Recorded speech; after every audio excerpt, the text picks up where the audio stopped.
You're welcome to another edition of the Economy and Politics Show, where we discuss developments in the economy, political space, and how it affects the populace. In 2019, the World Bank reported that Nigeria was the seventh largest recipient of diaspora remittances of about $21 billion. Aside the crude oil revenue that Nigeria derives from international trade, diaspora remittances is the second highest inflow of financial support and assistance that Nigeria receives in economic scale. Today, we'll be focusing on the diaspora remittance and economic growth in the nation.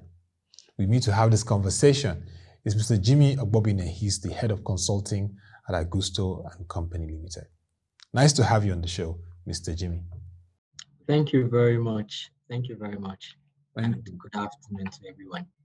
Let's first begin with a global overview of diaspora remittances in 2020. It was characterized by the outbreak of the COVID-19 pandemic, which of course impacted various sectors of the economy, from aviation to hospitality to even the oil and gas sector. Give us an overview of how this phase of the pandemic impacted diaspora remittances.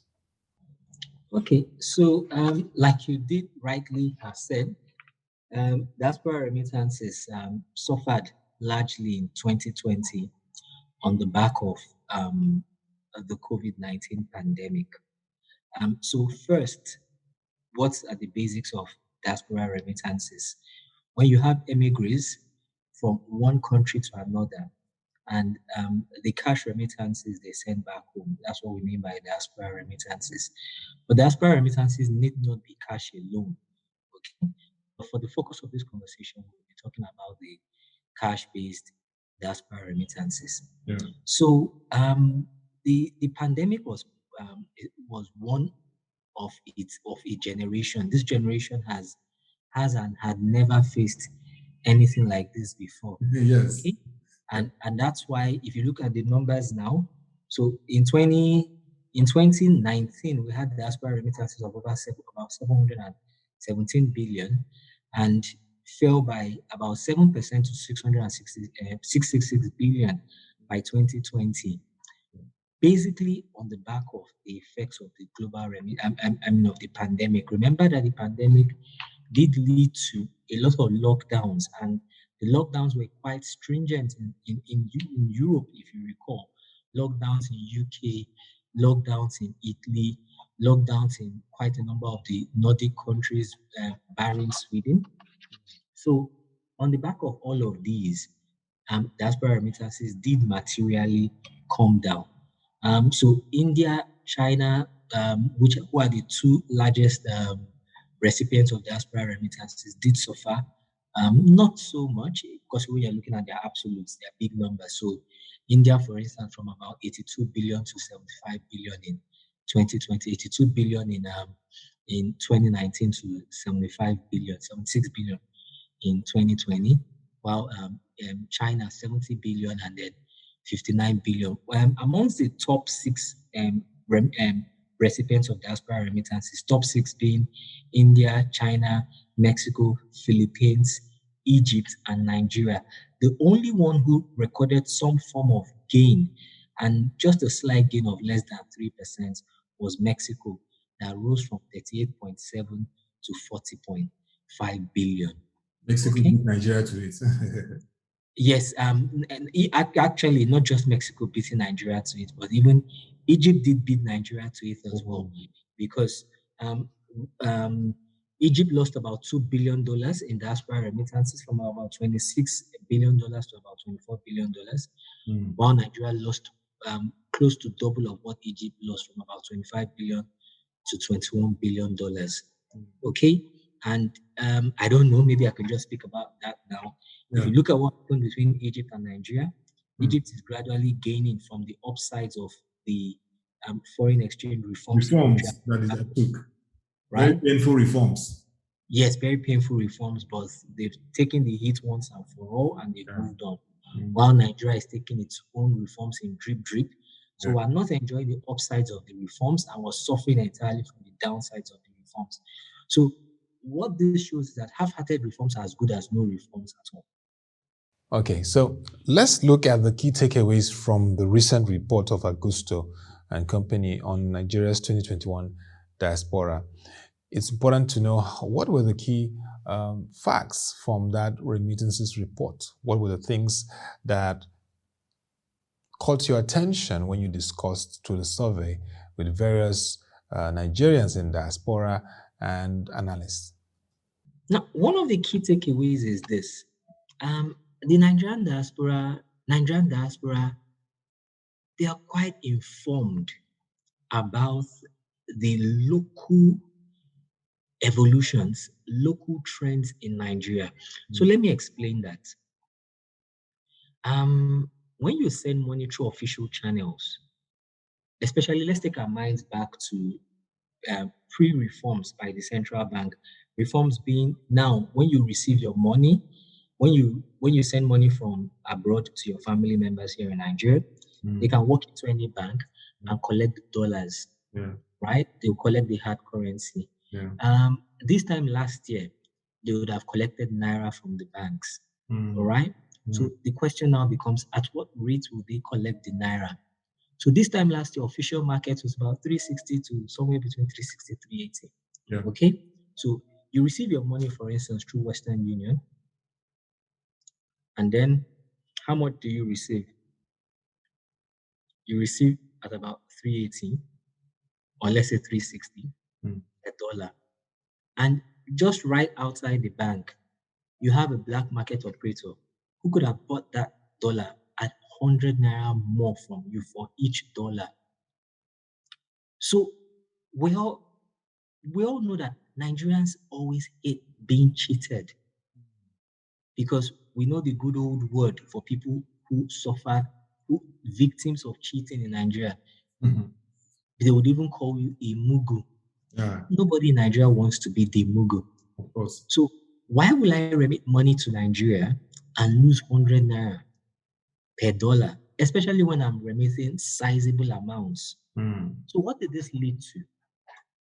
First things first, it led to what I would call the formalization of informal channels. We saw a deepening of informal channels. Informal channels became deeper and they became better structured, whereby the recipient of the money here, the sender of the money over there from the Western world, have created deeper and more formalized channels within the informal space to ensure that the recipient here in Nigeria gets as much value for every dollar remitted. Okay, so hey, we saw greater discouragement in sending money through the official channels, while people were opting for the informal channels. Okay, now what has that? How did the central bank react? Not too long ago, we saw the central bank coming up with a 2-in-1 policy. One being, you can now receive your money in dollars or in foreign currency, and two, you get some naira, you get some top up naira on it, 5 naira or so per dollar, which has now been extended indefinitely. Now we're quite neutral on that naira element of it, but I think what we think is the game changer here is the ability for recipients to collect their money in dollars. In our thinking, that's a game changer actually, because what that means is that the incentive for using the informal channels to remit money has always been that I can earn more naira by using the informal channels. But now that incentive has been eliminated because I can pick up hard currency from the Nigerian bank and get as much naira as possible, from through price discovery process from the parallel market. So we believe that that's a game changer. But we've seen this in the past. This is not the first time the central bank is coming up with this policy. Okay, so we hope that this time around, it would not be one of those, permit me to use this cliche, policy somersaults that is quite characteristic of Nigerian policymakers. Long may this policy reign. Okay, because like we said, it's a potential game changer that should be able to help attract more money through the official channels. Now let's look at the initiatives, because you know that the Central Bank of Nigeria rolled out an initiative of the Naira for Dollar scheme. Now, how would you describe this initiative? What's the impact it's having on diaspora remittances in Nigeria? Okay, so like I said earlier, while the excitement here has been by the press, by the local press, has been on this top up 5 naira you get per dollar cent, okay, it has created a lot of excitement in the local press and coverage. But we think that the game changer here is not that 5 naira. So let's play up this scenario here, right? Okay. If the central bank says today that you have the ability to collect. No, let's play this scenario. All right, this scenario playing here. So this isn't what is obtainable. Central bank says that let's go back to the old policy of paying you a naira benchmark on whatever has been sent, but would also pay you an additional 5 naira per dollar. You'd find out that the 5 naira per dollar policy wasn't really the buzz. Yeah. The real buzz, and that's why we've called it the game changer, is the ability for recipients to collect hard currency, which means that when recipients collect hard currency, then they can get as much naira as obtainable or as the market dictates. Okay, remember here that we're still dealing with multiple exchange rates in the Nigerian market, whereby you have the Concern for investors. you have the iron window and you have the parallel market, and you're looking at as much as 70 to 80 naira differential between the two. Okay, so I can make 70 to 80 naira by collecting my hard currency from the bank. Why do you think the 5 naira bonus would be the game changer here when there's a 70 naira that I can collect from the bank? So that's why we're saying, I repeat, the game changer is the ability for recipients to pick up their money in foreign currency and not the 5 naira. So, Mr. Jimi, what's the outlook for diaspora remittances in Nigeria for 2021? What are you seeing as the trends that will shape it, considering the fact that 2020 was impacted by the COVID-19 pandemic, and this year, the economy across the globe and even in Nigeria, activities are easing because of the vaccinations that have occurred, and also the fact that the cases are not as huge except for countries like India. How will this impact diaspora remittances in Nigeria? Okay, so now the bulk of diaspora remittances has shown that it goes into welfare needs. Basically, a lot of kids abroad are basically paying their folks a salary here in Nigeria. Yeah. Okay, and that's why the bulk of recipients' remittances, from the finding from this survey, is that it comes in monthly. And of course, when you track that monthly pattern of remittance, it indicates that this monthly remittance is to meet their dependents' welfare needs. But we did examine some other issues as well, particularly diaspora remittances for investments. And we do not have a lot of good news from that inquiry, because in our focus group discussions, the key takeaway here was this: I will continue to remit money to meet my dependents' needs because this is family, okay? So I'll take care of my family here. But would I do more in Nigeria and with Nigeria? Not entirely. So what's the incentive for remitting money for investments, for instance, especially for portfolio investments? The most attractive investment is trade, especially trade in automobile and real estate. Yeah. But for other kinds of investments, portfolio investments, stocks, bonds, and all of that, there are two issues here. One, the Western markets, especially the American market, is quite bullish, experiencing the bullishness of a lifetime.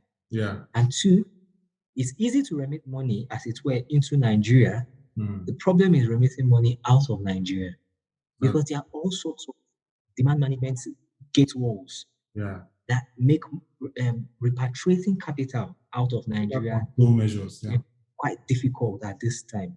Okay, So the World Bank may be right in that perspective because we really made it difficult for capital outflow, especially for legitimate investors into the country. So as a result, diaspora remittances will continue to come in for welfare and dependence needs, but scaling it up into other things like investments now becomes a difficult challenge. Okay, especially portfolio investments, because with the currency depreciation, your portfolio may be wiped out. Of your portfolio may take a significant haircut. Okay, in addition to the operational challenges you face when it comes to repatriating your investments or repatriating your returns. All right, Mr. Jimi, thank you very much. Now, let's look at today. The Monetary Policy Committee of the Central Bank of Nigeria will be holding its 279th meeting. That meeting will be wrapping up tomorrow, where the Central Bank Governor, Mr. Godwin Emefiele, will be announcing the key decisions of the MPC from the monetary policy rates to other parameters. But in terms of foreign monetary policy and its impact on the diaspora remittances flow from the foreign exchange management perspective, what do you expect to happen significantly in this MPC? I think so. When we look about the diaspora, we're talking about foreign exchange management. So it even goes beyond the diaspora. It goes to indirect investors. It goes to foreign portfolio investors, and it even comes here to the local economy because there are lots of local players in the Nigerian economy today who need to source FX for the imports of input materials for their local production. Okay, so it goes here. This question actually weighs heavier on the diasporans more than beyond the diasporas. It touches all sectors of all segments of the economy. Okay, and like I said, what the Nigerians in diaspora have basically done is that they've reduced they've shifted battle mode into I'll take care of the dependence in Nigeria, but nothing more. So all we're going to be getting is dependence allowances.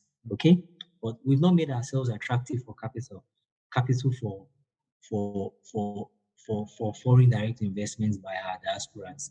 And we must embark on holistic reforms, not just for a narrow bucket. Okay, because it's one of the big mistakes of reforms we keep making in Nigeria.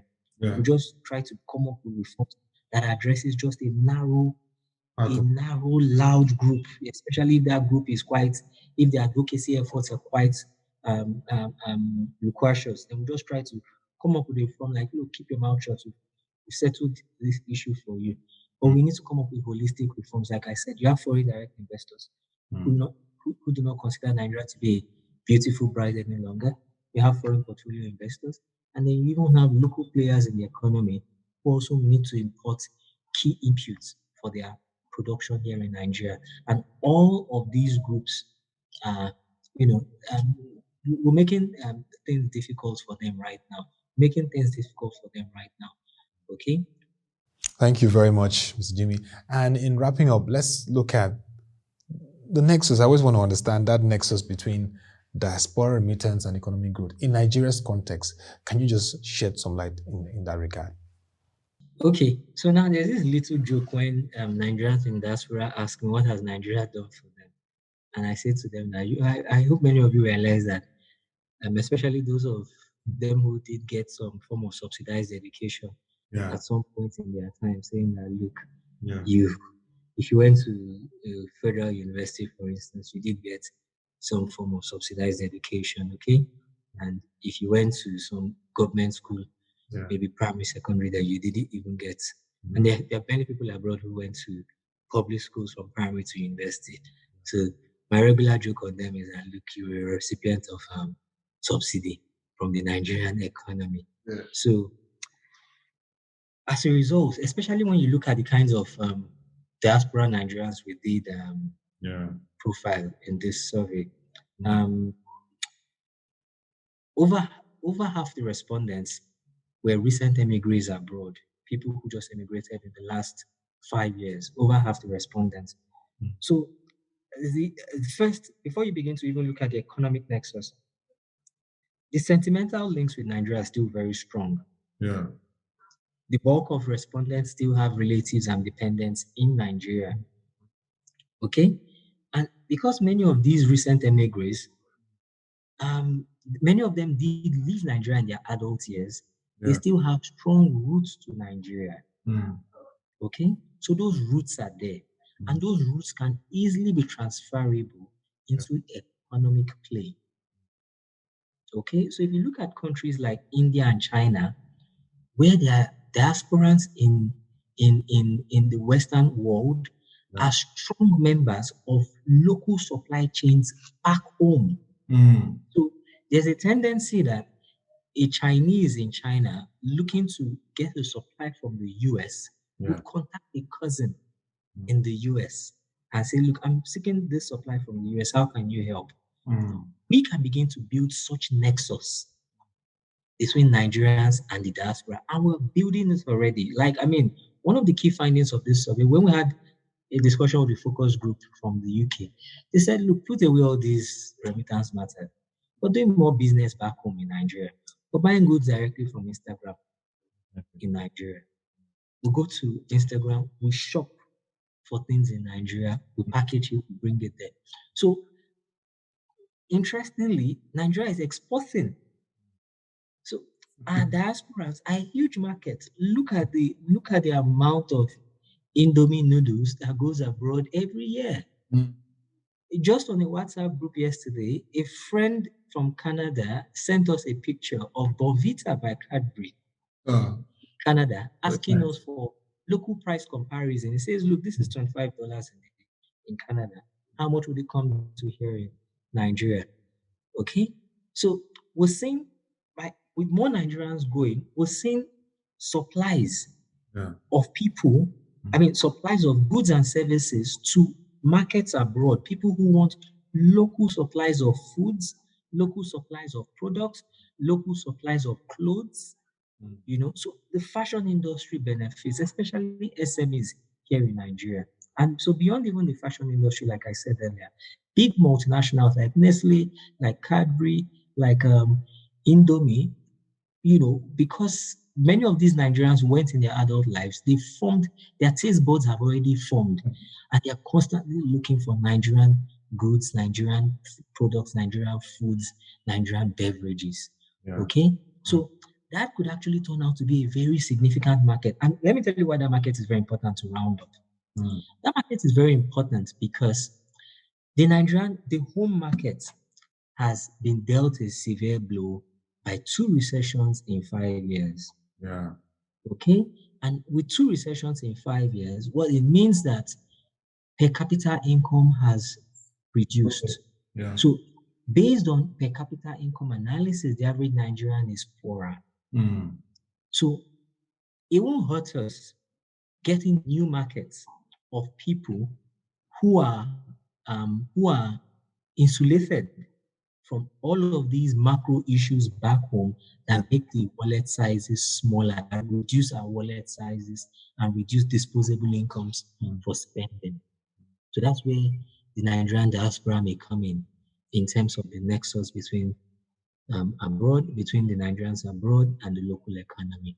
Thank you very much, Mr. Jimi Ogbobine. Once again, it's very clear that diaspora remittances, apart from the crude oil revenue Nigeria enjoys, is one of the big inflows we're getting.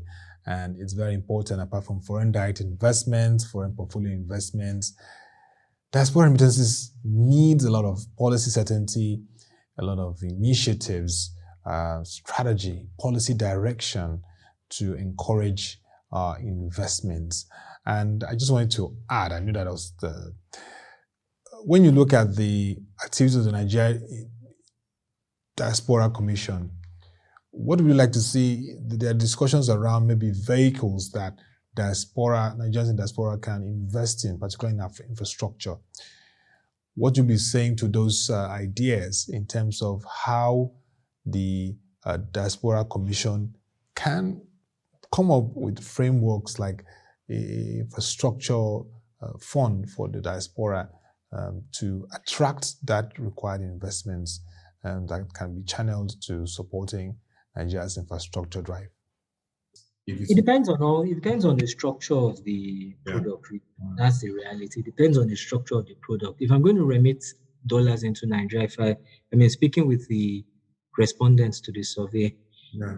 So if they're going to remit dollars into Nigeria, and then they'll be getting naira and having to remit the naira out, then it becomes more challenging because currency depreciation, inflation, those are worries on the minds of the Nigerians in the diaspora. Okay, but if you're investing in dollars and getting dollars out, then hey, we'll now begin to talk about the yields and the returns for the risk I'm taking. Okay, but that makes it clearer then. So all I'm doing is a risk return analysis here. Okay, but when I now begin to add all the operational issues, okay, how do I remit my money out of Nigeria? How do I mitigate and hedge against inflation? How do I mitigate and hedge against currency depreciation? And then what still? How do I even get this money out of Nigeria? If so the commission in its thinking has to say, how do we structure this to mitigate all of these risks and all of these thoughts on the minds of consumers for this investment to be attractive? If not, there will be very little interest in it. Thank you very much. And it's been nice having this conversation. Indeed, Diaspora Remittance has a strong nexus with economic growth. And despite the COVID pandemic, we saw what happened in China and India. They still continued to experience good inflows. And that shows that when we create enabling policies and environment, definitely we can expect much better diaspora remittances that can support our growth. Thank you once again, Mr. Jimi Ogbobine, for the time, Head of Consulting, Agusto and Company Limited, for this interesting conversation. And that'll be all for this edition of the Economy and Politics Show. You can log on to our website, www.prosheng.com. Just click on the search bar, Diaspora Remittances, and you will see several articles that we've written or published on diaspora remittances, from Central Bank of Nigeria positions to various other articles speaking on what needs to be done to improve diaspora remittances in Nigeria. Also, if you have any question, comment, observation on this conversation, send your views and comments to news@prosheng.com. We'll be glad to receive those comments and respond to you. Also, follow the social media platforms displaying on the screen to get further insight on our discussions in Economy and Politics Show. Let's make this happen next edition. But till then, please stay safe. Thank you for watching. Have a nice day.